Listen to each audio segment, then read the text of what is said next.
ہمیں اس ڈیفالٹ سے بھی بچنا ہے. سب سے اہم بات ہے $23 بلین ملک کی اشرافیہ کھا جاتی ہے اور پھر ٹیکس بھی نہیں دیتے. لا اینڈ آرڈر کا بریک ڈاؤن ہو جاتا ہے. پرائم منسٹر صاحب کو بھاگنا پڑ گیا, صدر صاحب کو بھاگنا پڑ گیا. لوگ کہتے ہیں پاکستان کے لوگ ٹیکس, غریب آدمی ٹیکس دیتا ہے, امیر آدمی ٹیکس نہیں دیتا. ڈسٹورشنز ہیں, ان کو ختم کر کے آپ کو اس ملک کو بچانا پڑے گا. آج ہمارا موضوع ڈیفالٹ ہے, اور ڈیفالٹ جو ہے وہ ہم یہ دیکھتے ہیں کہ حالیہ تاریخ میں کچھ زیادہ ہی ڈیفالٹ کی بازگشت سنائی دے رہی ہے. آخری ڈیفالٹ جو ہوا تھا وہ سری لنکا کا ہوا, مگر اس سے پہلے ارجنٹینا اور بہت سے ملک ڈیفالٹ ہوتے رہے ہیں.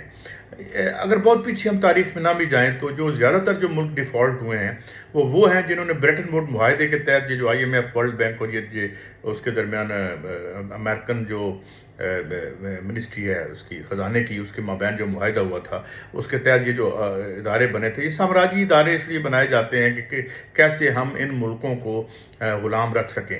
تو چونکہ نیو کلونیلزم آیا, اسے نیو کلونیلزم کہتے ہیں. پہلے کلونیلزم کیا ہوتا تھا کہ وہ اپنی فوجیں لے کے آتے تھے, اپنے بحری جہاز جنگی لے کے آتے تھے, وہ ان کی فزیکل پریزنس ہوتی تھی, جس طرح ہم نے ان کی پریزنس دیکھی خیر سے یہ جو سب کانٹیننٹ میں دیکھی, اور بہت سی جگہوں پہ ان کی کالونیز تھیں. مگر اب جو جدید جو کلونیلزم آیا ہے اس میں دو باتیں ہوئی ہیں. پہلی بات تو یہ ہوئی ہے کہ جہاں جہاں یہ کالونیز تھیں وہاں انہوں نے بالکل بھرکس نکال دیا معیشتوں کا. مثلا ایک میں مثال دے کے آگے بڑھتا ہوں.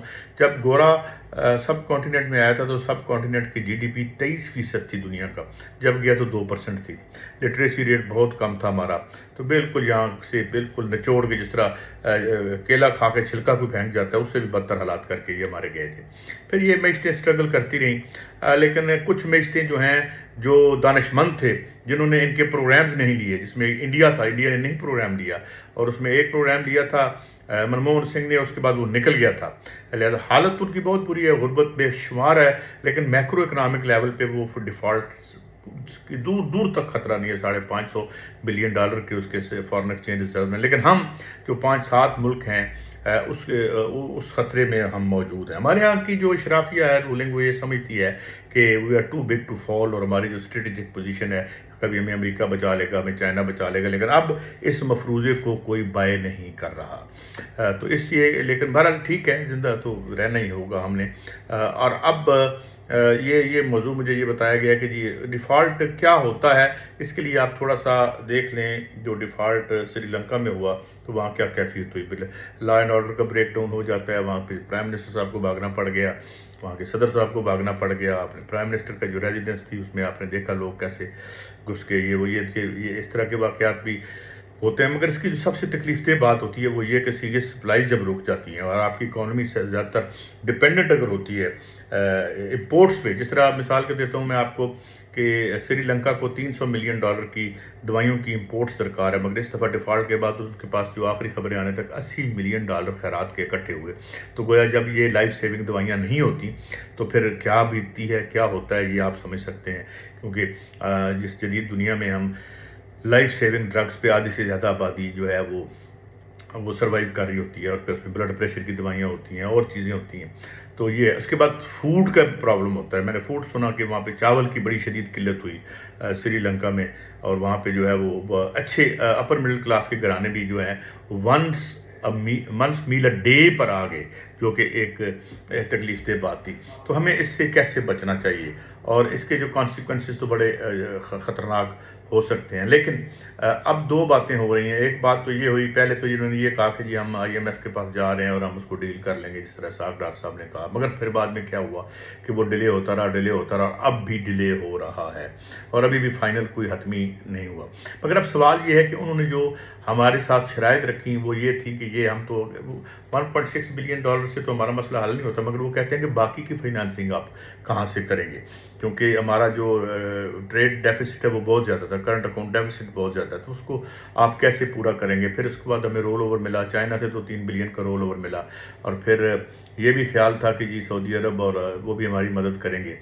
لیکن بات یہ ہے کہ اس دفعہ سعودی عرب نے بھی ایک عجیب تو نہیں بلکہ درست بیان دیا تھا کہ بھئی آپ اپنے پاؤں پہ کھڑے ہوں, اور وہ جو ہے وہ ان مسائل کو یہ ڈپینڈنس ختم کریں. اور یہ اب آواز یہ آ رہی ہے کہ جناب آپ اپنے پاؤں پہ کھڑے ہوں. آج ایک آرٹیکل میں نے دیکھا جس کا میں نے ذکر بھی کیا تھا کسی اور پروگرام میں, شکیل احمد رامے صاحب صاحب نے ہمیں بتایا کہ یہ جو پالیسیز تھیں پرائیویٹائزیشن کی، جس طریقے سے کی گئی، اس میں ہم نے دیکھا کہ پرائیویٹائزیشن سے ایک تو ہمارے گھر کے برتن بک گئے، اور سیکنڈلی وہ تمام ادارے جو پروفٹ دیتے تھے اور حکومت کے خزانے میں پیسہ آتا تھا ان کی وجہ سے، وہ بھی جو ہے وہ پیسہ تو اب پھر پرائیویٹ، یعنی اس کے بارے میں ایک دلچسپ بات جو کہی گئی اور فریز میں نے دیکھی کہ یہاں پہ نقصان کو نیشنلائز کرتے رہے ہم اور پرافٹ کو پرائیویٹائز کرتے رہے. جس طرح یہاں پہ اگر آپ دیکھ لیں یہ ایئرپورٹوں کو جہاں سے مال آنا ہے وہ تو موٹی موٹی جو ہے وہ جو بوٹیاں جو ہیں ہم ادھر کھلا دیتے ہیں، اور جو نقصان ہے اس کو ہم نے. اچھا پھر ایک بات اور شکیل احمد رامے صاحب نے کی، جو کہ ایک وزٹنگ فیلو ہیں چائنیز یونیورسٹی کی اور یہاں کسی تھنک ٹینک میں بھی کام کرتے ہیں، کہ جو ایس او ایز ہیں یعنی جو اسٹیٹ اونڈ انٹرپرائزز ہیں، جس طرح پاکستان میں اگر آپ دیکھیں پی آئی اے ہے، واپڈا ہے، یا کسی حد تک کیونکہ واپڈا پارشلی پرائیویٹائز بھی ہوا ہے، اس طریقے سے ریلوے ہے جی. تو یہ جو ایس او ایز چائنا میں بھی ہیں، یعنی اسٹیٹ اونڈ انٹرپرائز، اور وہ چائنا کی جی ڈی پی میں 30 سے 32% کنٹریبیوٹ کرتی ہیں. تو ان کا یہ کہنا تھا، اور میں بھی پارشلی ان سے ایگری کرتا ہوں، کہ یہ حل نہیں ہے کہ آپ گھر کے جو برتن ہیں اس کو اونے پونے بیچ دیں اور پھر بیٹھ کے دیکھتے رہے کہ ہم نے کہاں پہ کھانا ہے.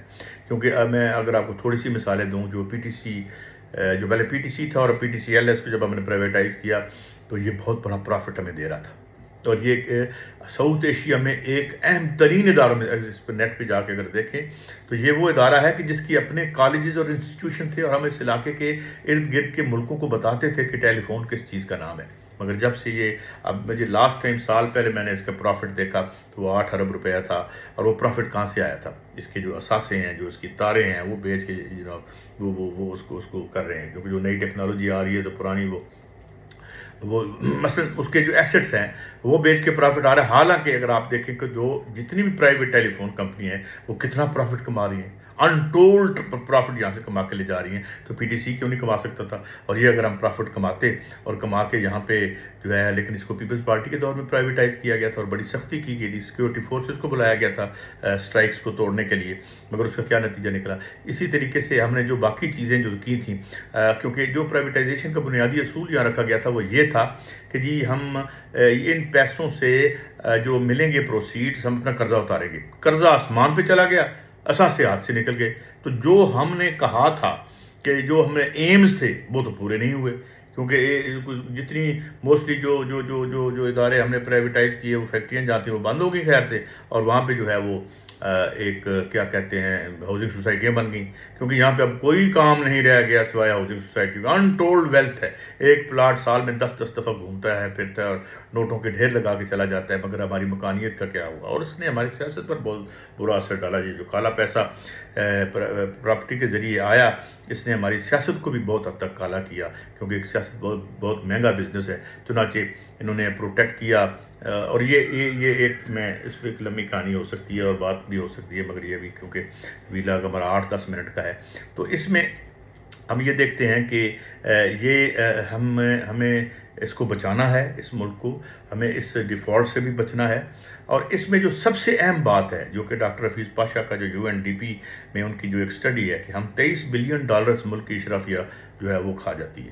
تو اس میں اور پھر ٹیکس بھی نہیں دیتے. ٹیکس آپ کا سارا انڈائریکٹ ٹیکسیشن ہے، جو آپ کی تنخواہوں پہ لگتا ہے، یا آپ جو چیز ایک ماچس سے لے کے کسی چیز تک جو بھی آپ خریدتے ہیں اس پہ آپ کو ٹیکس دینا پڑتا ہے. تو یہ آپ کے ٹیکسیشن ہے. یا آپ ود ہولڈنگ ٹیکس آپ کا سارا ہے. لوگ کہتے ہیں پاکستان کے لوگ ٹیکس، غریب آدمی ٹیکس دیتا ہے، امیر آدمی ٹیکس نہیں دیتا. تو اس ساری جو کجیاں ہیں، جو ایک ڈسٹورشنز ہیں، ان کو ختم کر کے آپ کو اس ملک کو بچانا پڑے گا. ایک بہت بڑی اپرچونٹی بھی ہے اور ایک بہت بڑی مصیبت بھی ہے اس وقت. ہمارے جو وزیر خزانہ ہیں اگر وہ اس سے نکل جاتے ہیں تو بڑی بات ہے، لیکن یہ کہ اس اپرچونٹی کو یا اس مصیبت کو اپرچونٹی میں تبدیل کرنے کے لیے ول کیا ہے، اور کیا ہم جو بالادست طبقات ہیں ان کو ہاتھ ڈال سکیں گے جو اصل مال ہے جن کے پاس، اور کیا ہم عوام کو ریلیف دے سکیں گے. یہ بڑی اہم باتیں ہیں، کیونکہ ہمیں ہر صورت میں ایورٹ کرنا ہے اس سے خدا نخواستہ ڈیفالٹ کی سچویشن کو، اور میں اپریشیٹ کرتا ہوں اگر وہ کہہ رہے ہیں تو ہم کریں بھائی، اس کو ایورٹ کریں، اور ایورٹ کرنے کے ساتھ ساتھ ہمارے جو امپورٹ کا معاملہ ہے اس کو کم کریں، ہمارے ہاں جو ایکسپورٹ ہے اس کو بڑھائیں، اور یہ ہمیں کرنا پڑے گا۔ اور ساری امپورٹ بیسڈ جو ہماری انڈسٹری ہے وہ دیکھیں کیا ہے، $14 بلین کے ہم فوڈ ایک زرعی ملک ہوتے ہوئے کیوں ہم امپورٹ کریں؟ تو یہ سارے کویسچنز ہیں، ان کو ایڈریس کر کے ہمیں اس سے بچنا ہے، ہمیں اس سے بچنا ہے، کیونکہ اس سے نہ بچنا ہم افورڈ نہیں کر سکتے، اور ہم اسے امیجن بھی نہیں کرنا چاہتے، انوسیج بھی نہیں کرنا چاہتے کہ وہ کیا صورتحال ہو سکتی ہے۔ ہم 24 کروڑ کا ملک ہے، مجھے امید ہے اور دعا ہے کہ اللہ تعالیٰ ہمیں اس سے بچائے گا اور ہم ہوش کے ناخن لیں گے۔ یہ تھا ہمارا تھوڑا سا ایک کنٹریبیوشن جو آپ کی خواہش کے مطابق کیا۔ تھینک یو ویری مچ، خدا حافظ۔